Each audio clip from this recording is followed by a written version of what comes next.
반갑습니다. 허브경제TV입니다. 네, 유한양행입니다. 오늘 주가 4.45% 올랐고, 거래량이 많이 늘어나진 않았지만, 오늘 같은 경우에는 다들 아시는 것처럼, 금투세 폐지 카드가 장중에 확 던져지자마자 시장이 명확하게 반응을 했죠. 개인 투자자들한테 영향이 큰 게 이제 금투세고, 그러다 보니까 이제 개인 투자자 그 분들의 자금이 많이 몰려있는 쪽부터 좀 반응을 했다라고 보시면 될 것 같습니다. 대표적으로 2차전지와 바이오고요. 오늘 알테오젠도 많이 올랐고, 또 에코프로나 에코프로 BM 같은 종목들, 하이닉스도 많이 올랐고, LG엔솔도 올랐고. 예, 그래서 일단은 대형주들부터 좀 돈이 쫙 들어오는, 이게 대선을 앞두고 있기 때문에 오늘 같은 날은 냉정하게 시장의 경계심이 더 올라갈 수밖에 없는 그런 날이었거든요. 근데 이제 그동안 시장을 짓누르던 이슈 두 개 중에 하나, 금투세, 미대선. 금투세가 이제 날아가다 보니까 시장이 반응을 안 할 수가 없죠. 그래서 오늘 유한양행은 14만원 위로 반등을 보여줬고, 오늘 반등에는 금투세 영향이 그래도 조금 작용하지 않았나. 제가 요 4개의 캔들, 그 다음에 이 앞에 만들어진 이 3개의 캔들, 이 앞 캔들이 가격을 명확하게 깨는 캔들이라고 보기 힘들지만, 이 3개의 의미 없는 캔들은 우리가 뭘 봐야 되냐? 외국인들이 매도해가지고 찍어 누르는 음봉이 아니라, 이게 시장 분위기를 이용해가지고 좀 받아먹는, 그런 움직임의 외국인 수급이다라고 이야기를 드렸거든요. 그래서 우리가 이런 음봉들을 마냥 부정적으로 볼 필요까지는 없다라는 관점으로 코멘트를 드렸고, 기관 쪽은 그냥저냥 들락날락 하고 있는데, 오늘 같은 경우에는 그래도 이 시장의 호재에 반응을 했습니다. 유한여행 같은 경우에는 시가총액도 굉장히 또 크고, 이번에 실적도 좋았고, 또 모멘텀에 어떤 데미지를 입은 것도 아니었고, 또 그 실적이라는 게 뭔가 재료소멸의 관점으로 작용할 만한 시기가 아니죠. 이제 그 제대로 된 반영이 되기도 전입니다. 예, 그렇기 때문에 이번 실적이 어떤 그 재료소멸의 관점으로 작용하기에는 좀 힘들었고, 시장 분위기에 따라서 지금 최근에 좀 의미 없는 그런 등락을 좀 반복하고 있다.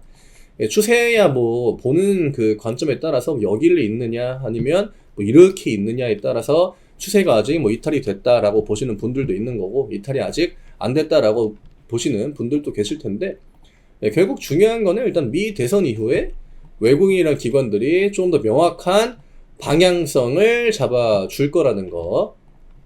오늘 반등 자체에 크게 의미를 두기는 힘들 것 같아요. 어차피 가격적으로 막 크게 변화를 준 것도 아니었고, 외국인들은 어차피 사고 있던 거고, 다만 이제 하나 주목해야 되는 건 오늘 외국인들이 금투세 이슈에 반응을 했다라는 겁니다. 이게 장 시작하고 분봉 보시면은, 장 시작하고 주가가 올라가려고 하다가 좀 밀렸거든요. 외국인들의 매도가 한 9시 후반, 금투세 이슈가 이쯤 나왔단 말이죠. 10시 전후로 3만 주까지 매도하다가 9시 42분에 이제 딱 이슈가 나왔단 말이에요. 그때부터 포지션을 바꿉니다. 쭉 바꿔가지고 마이너스 3만까지 찍혀있다가 매수가 쭉 늘어나거든요. 전형적인 이 양매수 구간이죠. 외국인이랑 기관들이 돈을 쫙 집어넣는. 저는 이런 움직임들로 볼 때 유한양행이 지금 이런 식으로 보여주는 음봉은 막 추세를 깨려고 내려오고 주식 자체를 패대기 치려고 내려온다라는 음봉보다는, 결국에는 오늘 금투세 이슈가 아니었다라고 해도 오늘과 같은 캔들을 저 뒤에 좀 보여주지 않았을까? 그렇게 생각합니다. 우리가 그거를 좀 염두에 두고 있었고, 지금은 외부적인 요인으로 주가가 그냥 좀 의미 없이 밀리는 게 좀 크다 보니까, 이게 유한양행 뿐만이 아니라 대부분의 종목들이 다 그랬죠. 일부 바이오 종목들, 저는 좀 고평가가 되지 않았나, 좀 내려갈 때가 되지 않았나 이렇게 생각을 해요. 하지만 유한양행은 그때 이야기 들었던 것처럼 호재 나오고 주가 얼마 안 올랐다라는 거죠. 오히려 호재 없이 더 높이 올라간 종목들이 천지빛깔인데, 그쵸? 훨씬 더 많은데, 유한양행이 지금 여기에서 다시 원래 자리로 주가가 돌아온다? 요거는 좀 요즘 말로 좀 억가가 심하지 않을까. 오늘도 개인 투자자들은 매도 포지션 우위를 보여주고 있고요. 대선에 대한 경계심, 좀 불확실성이 아직 있다 보니까 개인 투자자들은 주가가 올라올 때, 혹은 주가가 좀 밀린다 싶을 때 현금화 하려는 심리가 강해질 수밖에 없긴 해요. 내일은 금투세 약발이 하루 더 들어온다라고 하면은 좋을 수 있겠지만, 대선에 대한 경계심이 내일은 좀 올라올 것 같거든요. 이게 내일이 투표고 우리나라 시간으로 수요일이죠. 예, 수요일 아침부터 개표입니다. 우리나라 시장에 영향을 많이 미치는 건 개표 날이죠. 주 하나 까고 또 득표율 2주, 그러니까 이게 뭐 누가 우위를 보이고 하는 주가 정해져 있잖아요. 그런 거 할 때마다 득표율이 변할 거기 때문에 시간도 다를 거고, 개표 시간도. 그러면 이제 등락폭을 대부분 다 키워갈 겁니다. 증시도 해리스가 높게 나오면은 이제 좀 반등 쪽으로, 트럼프가 높게 나오면 하락 쪽으로 해서 계속 엎치락뒤치락 하겠죠. 대선은 정말 초박빙이 될 것 같습니다. 그러다 보니까 지금 어떤 그 정책의 방향, 내가 한쪽에다가 포커스를 두고 어떤 그 배팅 형태의 매매를 하는 거는 저는 권해드리고 싶지는 않고요. 오히려 유한양행 같은 종목들이 오히려 좀 더 편하지 않을까.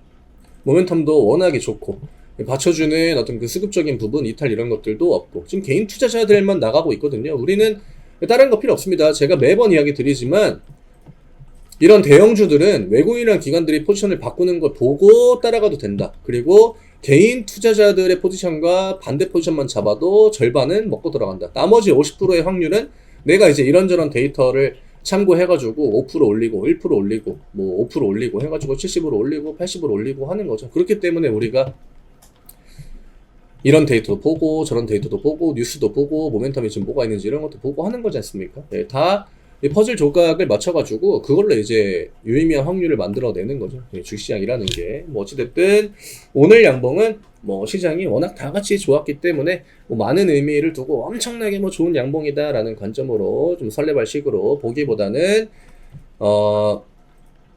시장이 환호하는 거. 저는 오늘 이제 우리가 또 중요하게 생각해야 되는 건 이 금투세 호재 이슈가 나왔잖아요. 여기에 반응을 못했다 혹은 안 했다. 요거는 조금 문제가 있다라고 봅니다. 금투세가 뭐 하루 반영되고 끝날 이슈는 아니기 때문에 만약에 다음번에도 이제 금투세에 관련해가지고 좀 긍정적인 심리가 시장 안으로 들어온다라고 할 때는 유한양행이 또 양봉을 보여줄 수 있는 거고, 외국인 기관들이 지수를 끌어올리는데 유한양행으로 돈을 집어넣었다, 이것도 좀 굉장히 중요하지 않을까. 부정적으로 볼만한 데이터는 오늘 딱히 없다라고 생각합니다. 대선에 대한 불확실이 조금 남아있기 때문에 그것만 좀 감안을 하고요. 우리나라 시장은 수요일날 큰 변동폭을 보여줄 확률이 높다. 위쪽으로 14만 5천원 구간. 네, 여기는 단기 저항입니다. 네, 단기 저항이고 오늘 우선주가 5% 올랐는데 우선주는 지금 저점을 하나 깨고 그 다음에 반등이다 보니까 이거는 13만원이 저항이에요. 우선주는 일단 13만원을 타고 넘어와 줘야 됩니다. 예, 그 움직임이 나오기 전까지는 유한양행도 우리가 막 이렇게 뭐 의미를 부여할 만한 캔들이다라고 보기에는 조금 힘들다. 예, 유한양행은 14만 5천원 위로 올라와야 되고 우선주 같은 경우는 13만원 위로 올라와 주면은 그때는 뭐 추세 전환도 좀 가능하겠는데 이렇게 보시면 될 것 같아요. 예, 지금은 힘을 좀 빼고 보시긴 해야 됩니다. 목요일, 금요일이면 얼추 우리가 시장의 그 방향성에 대해서 힌트들을 많이 얻을 수 있지 않을까. 저도 누가 이길지 모르기 때문에 이렇게 좀 이야기를 드리는 거고요. 해리스가 되는 게 당연히 또 우리나라한테는 조금 더 도움이 되지 않을까 이렇게 생각합니다. 좀 편하게 좀 즐기셔도 되지 않을까. 저는 트럼프에 대한 반영이 너무 또 강하게 됐기 때문에 오히려 그런 게 저는 더 긍정적일 수 있다라고 이야기를 드리겠습니다. 아직 막 그렇게 우리가 나는 매도하고 도망가야겠다, 그런 식의 대응을 하기에는 좀 이른 감이 있다라고 생각이 되고요. 제가 윗구간에서는 분할 매도에 대한, 여기는 뭐 계속적으로 신고가 랠리를 보여줬던 구간이었기 때문에 분할 매도에 대한 이야기를 많이 드렸지만 지금은 분할 매도하기에는 조금 애매하긴 하죠. 예, 추가적인 반등을 조금 더 기다려 보도록 하겠습니다. 오늘 이 정도로 좀 정리해드리면 될 것 같고요. 저희 텔레그램 아직 안 들어오신 분들 영상 댓글에 저희가 링크 남겨드리니까 누르시고 들어오시면 되고, 직장인 분들도 마찬가지고 또 집에서 뭐 투자를 하시는 뭐 취미삼아 하시는 분들도 계실 거고 뭐 전업식으로 하시는 분들도 계실 건데, 이런 이슈 같은 것들 저희가 딱딱 정리해서 올려드리니까 많은 도움 될 겁니다. 지금 4,000분 가까이 들어와 계시니까 뭐 들어오셔서 저희가 올려드리는 내용들 그냥 확인만 하시면 됩니다. 다른 거는 없다. 뭐 하셔야 되는 것도 없고 뭐 들어오기 위해서 어떤 뭐 자격 요건을 갖춰야 되는 것도 아닙니다. 누구나 들어오실 수 있습니다. 내일 다시 인사드리도록 하겠습니다. 감사합니다.